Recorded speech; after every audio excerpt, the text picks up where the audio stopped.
Saben que uno de los temas centrales del panorama informativo de hoy es justamente la marcha convocada por la CGT. Sergio Palazzo es el secretario general del gremio bancario, es una figura de creciente ascendencia dentro del gremialismo argentino. Está en línea con nosotros. Sergio, gracias por atendernos. Ernesto Tenemos lo saluda. ¿Cómo anda? ¿Qué tal, Ernesto? ¿Cómo te va? Muy bien. Bueno, vos me tuteas, yo te tuteo. Sí, por supuesto.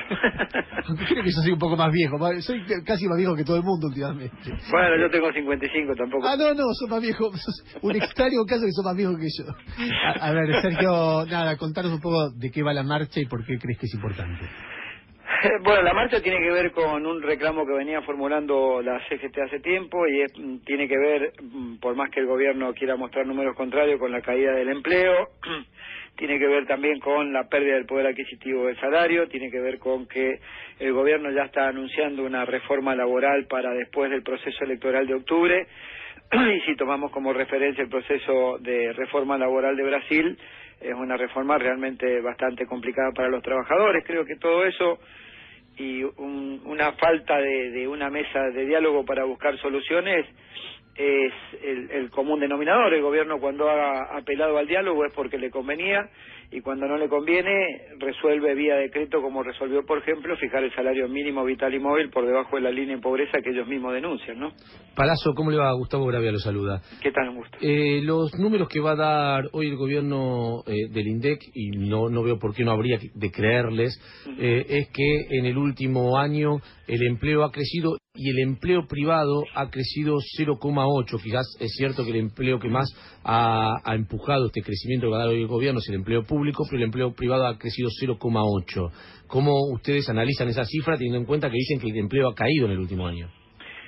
Yo lo que digo es, del mismo lugar donde va a publicar los datos, debería fijarse cómo es la composición del crecimiento del empleo que muestra el gobierno, porque mucho tiene que ver el incremento de la dotación de trabajadores públicos, que creo que fue de 25.000 aproximadamente, y el grueso y número importante tiene que ver con inscripción de monotributistas. Pero por eso le daba, perdóneme, Palazzo, le interrumpa, el 0,8 es asalariado formal privado. Claro, yo te quiero terminar de desgranar la cuestión. El gran número que tienen es el empleo monotributista, quiere decir que el año pasado tenían empleo y hoy se tuvieron que inscribir en un monotributo. No, perdóneme que lo vuelva a interrumpir, por eso yo le decía, dos cuestiones distintas. El empleo monotributista le va a dar un salto mucho mayor, el monotributista social le va a dar un 11%, el monotributista común le va a dar más del 4%. Yo lo que digo es el empleo que toma... El empleo asalariado privado. Asalariado privado.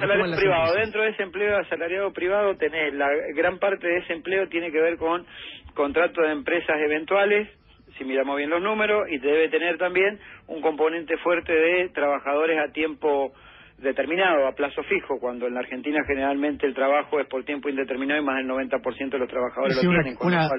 No es que menor cantidad de empleo, sino menor calidad del empleo. Exactamente. Si vos tomás la referencia, sumando todo, monotributista, empleo público, empleo privado, quizás te dé el número que dé el gobierno. Lo que sí es la disminución de la calidad del empleo, y yo tengo mis serias dudas que quien se inscribió en un monotributo realmente tenga trabajo y no lo esté haciendo para preservar una obra social y un aporte jubilatorio para jubilarse el día de mañana mientras no tiene... No, por eso el tema monotributista hay que sacarlo, porque puede ser desocupados que empiezan a ser monotributistas, o simplemente gente que no tenía laburo pero se inscribe como monotributista. En los 180.000 puestos de trabajo que ellos dicen, lo incluyen, por eso lo hacía la referencia.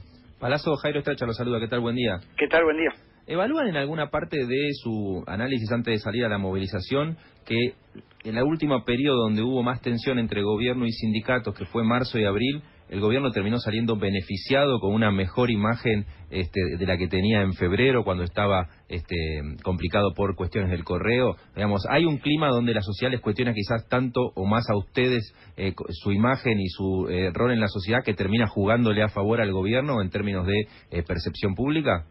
Sí, has acertado el análisis tuyo en cuanto a que, sin duda, la imagen que ha dado el sindicalismo en el último tiempo no es la mejor, y por ahí eso lo favorece al gobierno. Ahora también creo en aquellos que decidimos dar una pelea convencidos de nuestras ideas y convencidos de lo que necesitan los trabajadores, y no porque haya una mala imagen no la vamos a dar a la pelea, porque si no nos estaría pasando lo que le pasó a mucha dirigencia sindical de los 90, que se quedan en la disyuntiva de si dar la pelea o no en función de lo que la sociedad meritúa como concepto de la dirigencia sindical o en relación a los problemas de los trabajadores. Creo que las peleas se dan en función de los problemas de los trabajadores y bueno, algunos tendremos menor o mejor imagen, pero creo que los problemas existen y la discusión y la pelea hay que darla, más aún cuando hay un gobierno que su característica es que dice y habla de diálogo, y cuando el diálogo no le conviene apela a mecanismos casi extorsivos. Por ejemplo, la paritaria bancaria, que terminan enjuiciando a los jueces que resolvieron a favor de la paritaria bancaria. Por ejemplo, el salario mínimo vital y móvil, que lo regulan por debajo de la misma línea de pobreza que dice que el gobierno que existe. Entonces me parece que hay elementos suficientes para pelear. Después estará si el gobierno hace un uso de lo que es la imagen pública por encima de resolver los problemas o toma los problemas para resolverlos.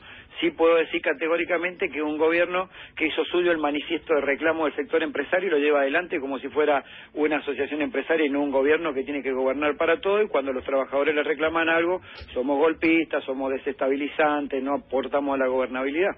Palazzo, hay una sensación, por lo menos propia mía, no sé si la puedo hacer extensiva a otros colegas o a la sociedad, de que los que realmente están movilizando gente en la última época y lo que se ve en la calle son los movimientos sociales mucho más que el movimiento obrero organizado por su estructura jerárquica, no sé, la corriente de trabajadores de la economía popular, por ejemplo, u otros movimientos como puede ser el movimiento Evita, mucho más que lo que son los gremios. ¿Usted hace la misma evaluación?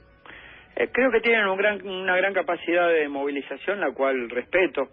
Si los movimientos sociales son los que más están movilizando, independientemente de que tiene que ser una preocupación para el movimiento obrero porque no los está conteniendo, también debería ser una preocupación para el gobierno porque quiere decir que cada vez hay más personas con problemas que no se resuelven. Está bien, pero eso habla, ¿no?, un poquito del desprestigio que pueda llegar a tener la clase dirigente. Es mucho menos que en los 90, inclusive muchas de las marchas se han hecho asociadas. Fíjate que tanto la CTA como la CGT en sus últimas marchas han tenido participación de los movimientos sociales, que es algo novedoso con relación a lo que pasó en los 90, que la dirigencia sindical ausente en muchos casos, y ese espacio político, sindical y de la calle lo ocupaban los movimientos sociales por su cuenta. Hoy lo hacen asociado con las organizaciones de trabajadores nucleadas en la CGT o en la CTA. Sergio, déjeme hacerle la última pregunta, que sí, es una pregunta, me parece que más de fondo de todo lo que venimos charlando. Y es una pregunta, realmente yo no tengo respuesta y depende del día tengo una respuesta u otra. Todos coincidimos en que la situación, que la gente está respecto de su bolsillo peor de lo que estaba en diciembre del 2015. Y después está la discusión sobre quién tiene la culpa o en qué proporción tiene la culpa el gobierno anterior y si hay alguna alternativa, si esto es un proceso endógeno o exógeno. Bueno, hay mil discusiones, pero sobre una base que todos estamos de acuerdo que la gente, o sobre todo los sectores populares, están con peor poder adquisitivo, peor calidad de vida. Ahora, dicho esto, hay una cuestión de magnitudes, que uno dice, bueno, ¿cuál es la magnitud de la crisis? Porque una cosa es denunciar una crisis que es la del 2002, cuando es el 2002, y otra cosa es de hablar como si estuviéramos en el 2002 en una situación actual que no sé cuál es la gravedad, porque hay momentos que parece, bueno, es una caída del consumo sobre una base alta, que más o menos la podemos pilotear, o se viene la malaria y el abismo. Y a mí me da la impresión, no digo en su caso, pero digo, que gran parte de la oposición encuentra una forma de verlo, que es esto es el 2002 o es camino al 2002. Y de repente se ve una cosa más matizada de lo que está pasando. No sé cómo usted ve este dilema, que finalmente es eso, ¿no? Casi con un dicho popular, uno se quema con leche de una vaca y llora, más o menos así, porque si vos mirás la referencia de hacia dónde van algunos números vinculados a la economía o en lo social, vos tenés un camino que confluye en una crisis social y en una crisis económica. Si vos me decís si hoy puntualmente es lo mismo que el 2001-2002, y seguramente voy a acordar con vos que no es lo mismo.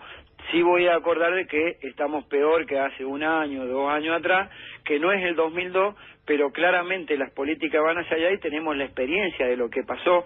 Creo que por eso algunos sectores alertamos con más o menos firmeza esta situación la denunciamos y tratamos de dar la pelea para que no nos pase. Cuando vos tenés un Estado que decidió por su cuenta dejar de percibir impuestos de los grandes sectores agroexportadores de la Argentina, disminuyendo impuestos a la soja, en el caso de las mineras, los granos, a la ganadería.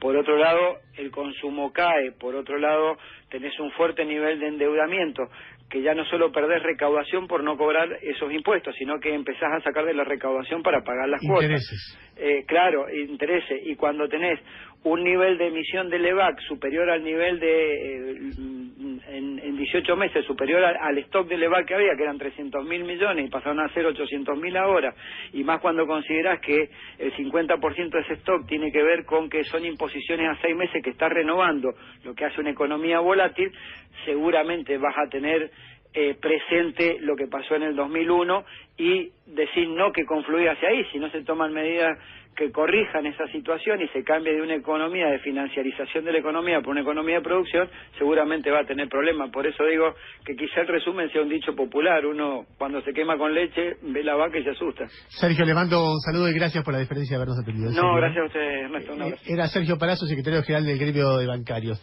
Simplemente, la verdad que fue bárbara la charla. A mí me resulta interesante conocer dirigentes. Yo a Palazzo no lo conozco. Sé que tiene actualmente simpatías por Cristina, pero fíjese lo interesante que es cuando el diálogo es un diálogo. Es decir, cuando Gustavo le cuestionó algo muy duramente y le repreguntó sobre lo que él estaba diciendo. Jairo le planteó lo suyo, sobre la oportunidad de la protesta. Yo le pregunté sobre si es matizado, si es certera la crítica o la descripción que hace de la crisis social o es exagerada. Y el tipo contestaba y daba sus ideas. Y era bárbaro escucharlo, porque vos te quedás pensando, y me imagino que muchos oyentes se quedan pensando, che, ¿no será que vamos para allá de nuevo? ¿No será que habrá que mirar bien los números? ¿No será que...? Y los argumentos son argumentos que, no te digo que te convencen 100%, pero te ponen una señal de advertencia. Eso pasa cuando una persona sabe dialogar. Si el otro, si ante la pregunta y repregunta de Gustavo, lo puteaba a Gustavo o metía marcha adelante y no te escuchaba más una repregunta, y llega un momento lo que te pega es el ruido del tipo que te quiere bajar línea, en lugar de el tipo que te está tratando de argumentar y convencer, y te queda pensando, y forma parte del debate, y de esa manera Palazzo entra en el debate. ¿Vos qué decís, Gustavo? No, me hubiese gustado más que me puteara y entonces empezábamos, Sergio. No, la verdad que es mucho más agradable, porque además uno se nutre con la multiplicidad de ideas. Claro que sí. Estaba pensando que ahora cuando vos lo escuchás a Palazzo entendés más por qué se llevaba tan bien con Carlos Melconian. Hay que contarle a la gente que Carlos Melconian, cuando era presidente del Banco Nación, era el interlocutor de facto con el gremialismo bancario. O sea, con Palazzo. Y los dos comparten algo: un diagnóstico negativo sobre la economía. Además es que se llama Palazzo, ¿no? Tenés que ir más que con Cristina, con el ex delantero San Filipo, ¿no? ¿Por qué? Garrote. Sí, era... 8:45 minutos.